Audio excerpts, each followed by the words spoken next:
नमस्कार, मी प्रमिला सांबरे। तर आज मी सुक्की बटाट्याची भाजी करणार आहे। तर ही मी बटाटे उकडून घेतले, ती उकडून साल काढून चिरून घेतले ते। त्यासाठी लागणारे साहित्य घेतले। शेंगा कच्च्या आहेत त्या, पण मी तळून घेणार आहे। हिरवी मिरची आहे, थोडासा लसूण आहे, कढीपत्त्याचे एक पान आहे, बारीक चिरलेला कांदा आणि थोडीशी कोथिंबीर आहे। तर आपण आता ह्याला फोडणी देऊन घेऊया। तर आपल्याला शेंगा कडक पाहिजे म्हणून मी काय करणार आहे, शेंगा अगोदर तळून घेणार आहे।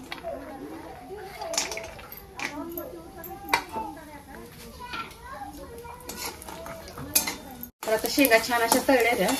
तर मी ह्याला साईडला काढून घेणार आहे ताटामध्ये।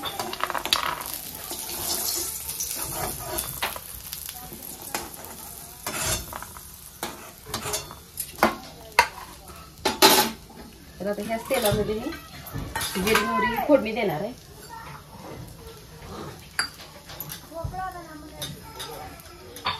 तर एक चमचा मोहरी टाकली, एक चमचाभर जिरे आहे, बारीक चिरलेलं लसूण आहे, कढीपत्त्याची पानं,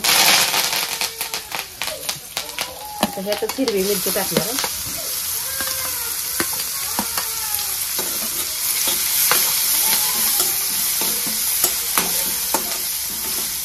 आता ह्याच्यात कांदा चिरलेला टाकून घेणार आहे। आता कांदा आपल्याला चांगला भाजू द्यायचा आहे।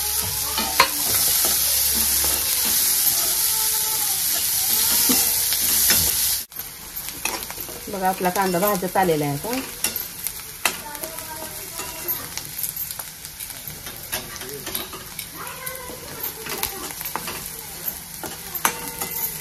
कांदा चांगला भाजला म्हणजे दाताखाली करकर असा आवाज येत नाही, भाजीला बी टेस्ट येते भारी। कांदा चांगला लाल होईस्तोवर कधी बी तेलामध्ये तळून घ्यायचा। त्याच्यामध्ये मी आता अर्धा चमचा हळद वापरणार आहे।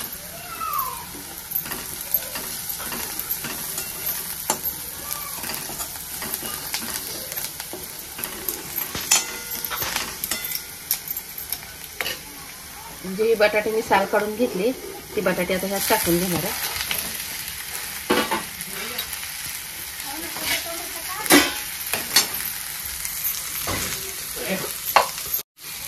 तर आता ह्यात मी चवीनुसार मीठ वापरणार आहे। आता पूर्ण सगळं भाजी आपल्याला हलवून घ्यायचं आहे।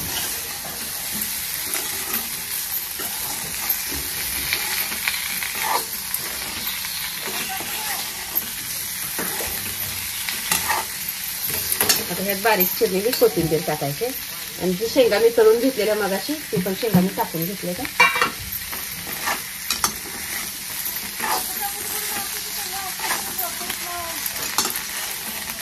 आता 2 मिनिट आपल्याला चांगल्या तेलामध्ये भाजी हलवून घ्यायचे। बटाटे म्हणजे चटणी मीठ तेल सगळं टाकलेलं मिक्स होतंय, बटाट्याला लागतंय।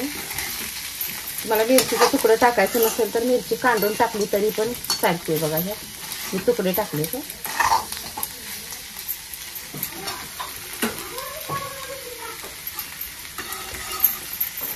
तर 2 मिनिटासाठी मी तेलामध्ये चांगली भाजी हलवून घेतली। तर अशा प्रकारे माझी बटाट्याची सुक्की भाजी तयार आहे। माझा व्हिडिओ आवडला तर नक्कीच लाईक करा, सबस्क्राईब करा।